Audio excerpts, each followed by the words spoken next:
Hello রান্নাঘরের বন্ধুরা, আজ তোমাদের সামনে করে দেখাবো আলু দিয়ে ব্রোকলির ঝোল। দেখো ব্রোকলিটা কত টাটকা, দেখো ব্রোকলিটা কত টাটকা। এটা দেখতে যেমন সুন্দর আর খেতেও তেমন সুন্দর, আর তার থেকেও বেশি সুন্দর কি বলো তো, এটা খাওয়া কিন্তু খুব উপকার। দেখেছো ব্রোকলিটা একদম টাটকা, দেখতে কত সুন্দর লাগছে। আর এই ব্রোকলিটা রান্না করার জন্য আমার কি লাগবে দেখো, রান্নাঘরের কয়েকটা সাধারণ উপকরণ: লবণ, হলুদ, শুকনো লঙ্কা, দুটো কাঁচা লঙ্কা, আদা, ফোড়নের জন্য লাগবে তেজপাতা, শুকনো লঙ্কা, এলাচ, দারচিনি, লবঙ্গ। এই দেখো এটা হচ্ছে ধনেপাতা, মটরশুঁটি, টমেটো, চিনি, জিরের গুঁড়ো, ধনের গুঁড়ো, আর লাগবে আমার গরম মশলার গুঁড়ো, টক দই আর সর্ষের তেল। আমি এটা সর্ষের তেল দিয়ে রান্না করব। আর দেখো এই ধরনের আলুর পিস করে নিয়েছি, এই আলুগুলো দিয়েই কিন্তু এই ব্রোকলিটা করব। এবার আমি ব্রোকলিটা কেটে নিই।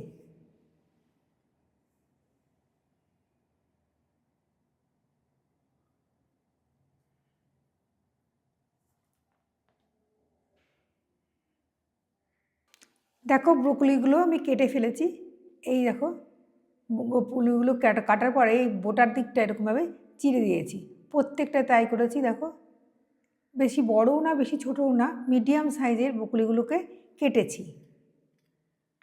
প্রত্যেকটা ব্রোকলি কিন্তু বোটাগুলো এভাবে আমি কেটে নিয়েছি। এবার এই ব্রোকলিগুলোকে আমি একটু সেদ্ধ করে নেব।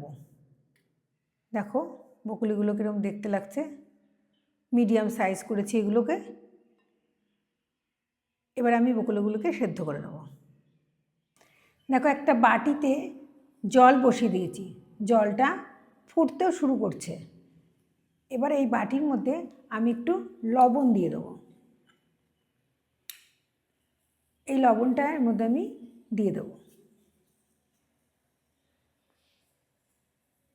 ব্রোকলির সঙ্গে আমি এই টমেটোটাকেও সেদ্ধ করে নেব। দেখেছো এই টমেটোটা কিন্তু আমি এর মধ্যে সেদ্ধ করে নেব। এবার একে একে আমি এর মধ্যে ব্রোকলিগুলো দিয়ে দেবো। ব্রোকলিগুলো দিয়ে প্রায় 3-4 মিনিট পর্যন্ত এটাকে ফুটাবো। দেখো সব একে একে ব্রোকলিগুলোর মধ্যে আমি দিয়ে দিচ্ছি।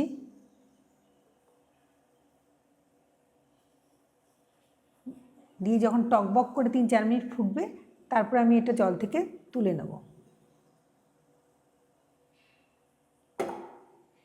একটু নেড়ে জলের মধ্যে ডুবিয়ে দিই এগুলোকে।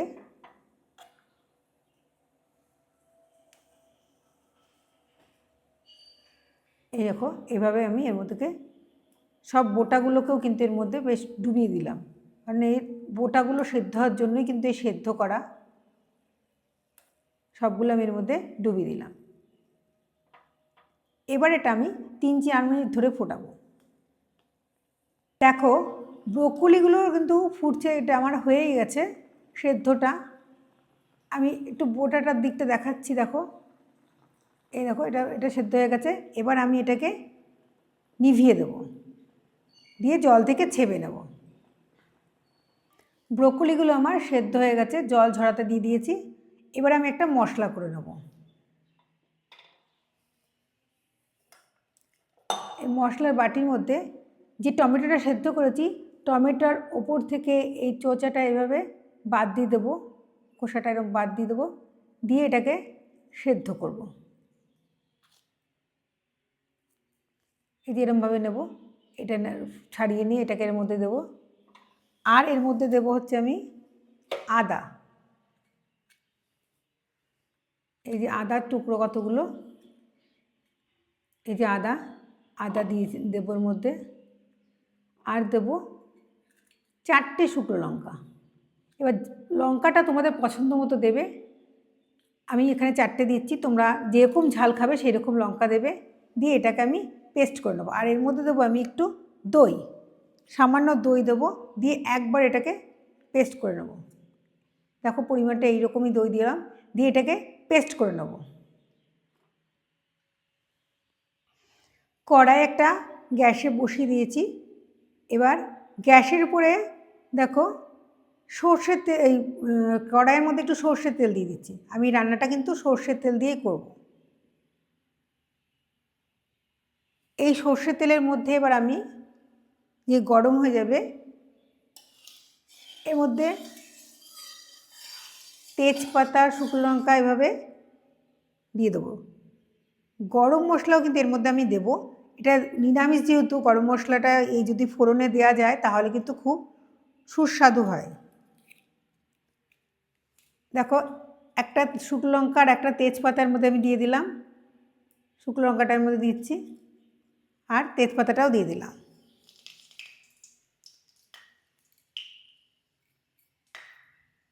আর একটা লবঙ্গ আর দারচিনি এর মধ্যে দিয়ে দিলাম। আর দিলাম এর মধ্যে জিরে। যে এগুলো একটুখানি গরম হয়ে যাবে, এর মধ্যে আমি আলু দিয়ে দেবো। আলুগুলোকে আমি ভালো করে এই তেলের মধ্যে ভেজে নেব।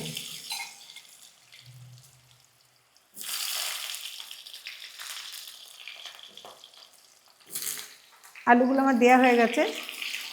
এর মধ্যে এবার আমি কি করব, একটু লবণ আর হলুদ দিয়ে দেবো। এই সময় লবণ হলুদ দিয়ে দিলে আলুটার মধ্যে কিন্তু লবণ হলুদগুলো ঢুকবে।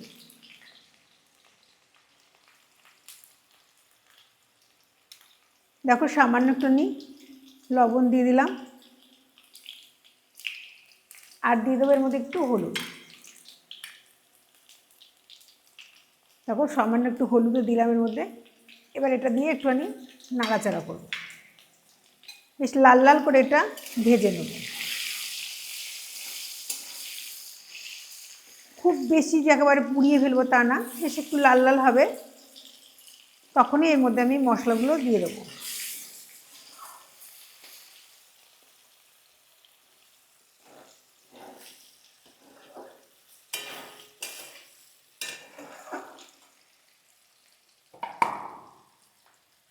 দেখো যে মশলাটা আমি করলাম সেই মশলাটা দেখো এরকম দেখতে হচ্ছে, স্মুথ, কত সুন্দর দেখেছো। এই মশলাটা এর মধ্যে যখন আলুটা ভাজা হয়ে যাবে তখন এর মধ্যে আমি দিয়ে দেবো। আগে আলুটা ভেজে নিচ্ছি। এই রেসিপিটা খুব সুন্দর খেতে হয়।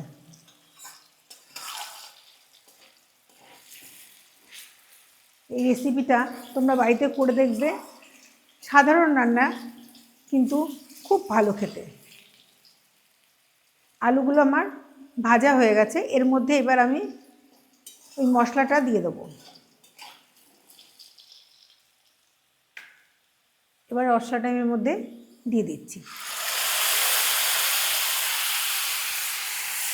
বাটিটা ধুয়ে এর মধ্যে এবার মশলা বাটিটা ধুয়ে নিয়েছি, ধুয়ে নিয়ে জলটার মধ্যে দিয়ে দিলাম। একটু এটা নেড়ে নেব। এবার একে একের মধ্যে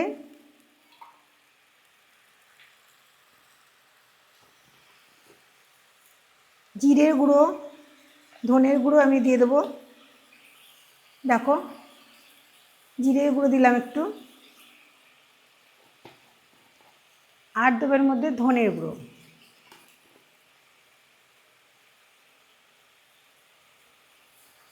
ধনের গুঁড়োর মধ্যে দিয়ে দিলাম।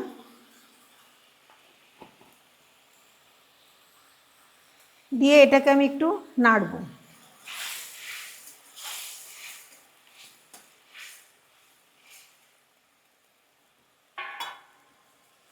এই মশলাটার মধ্যে কিন্তু আমি লবণ, হলুদ আর একটু মিষ্টিও দেব। সেদ্ধ করার সময় একটু লবণ দিয়েছিলাম, এখন একটু পরিমাণ মতোই দিলাম আমি, লাগলে পরে দেবো। আর একটু হলুদ দেব। এবার একটু হলুদের মধ্যে দিয়ে দিলাম।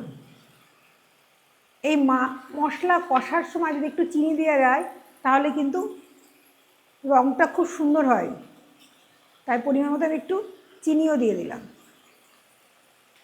এই লবণ চিনি এগুলো তোমরা যেরকম খাও সেই স্বাদের মধ্যে দিয়ে দেবে। এবার এটাকে আরেকটু কষবো।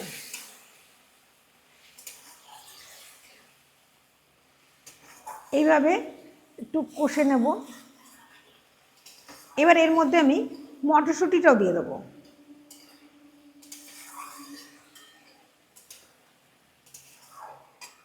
এরকম মটরশুঁটি, এই মটরশুঁটিটা এর মধ্যে আমি দিয়ে দেবো।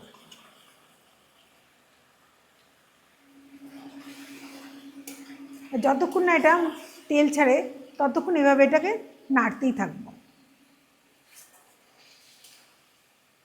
দেখো মশলা থেকে তেল ছেড়ে দিয়েছে। এবার আমি এর মধ্যে বকুলিগুলো দিয়ে দেবো।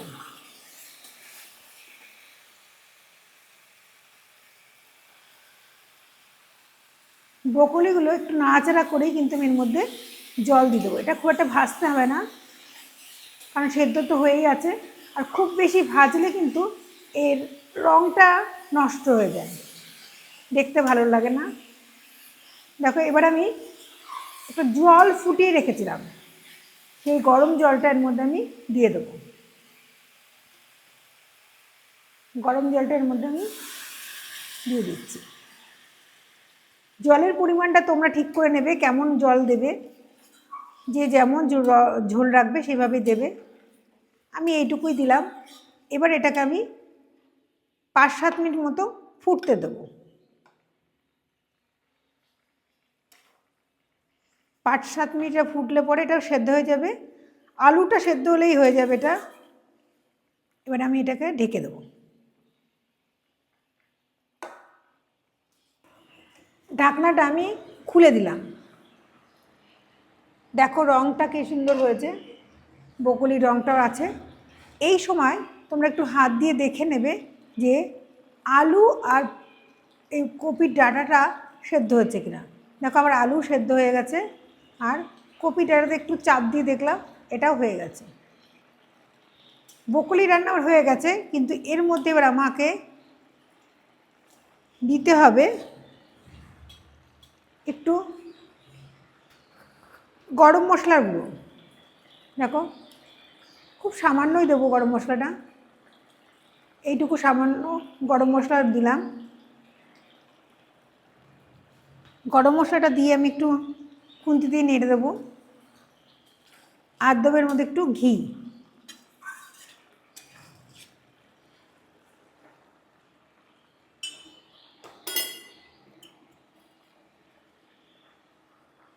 আর একটু ঘি দিয়ে দেবো এর মধ্যে।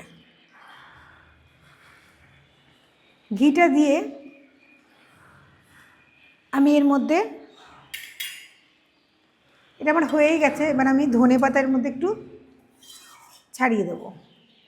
তো ধনেপাতা একটু ছিটিয়ে দিচ্ছি। এটা অপশনাল, তোমরা ইচ্ছে করলে দিতেও পারো, না দিতে পারো। আমার ব্রোকলি রান্না হয়ে গেছে। এবার আমি একটা পাত্রের মধ্যে এটা ঢালবো। ব্রোকলিগুলোকে আমি একটা পাত্রে ঢেলে দিলাম। এই ব্রোকলি রান্নাটা তোমাদের কেমন লাগলো আমাকে একটা কমেন্ট বক্সে লিখে জানাবে।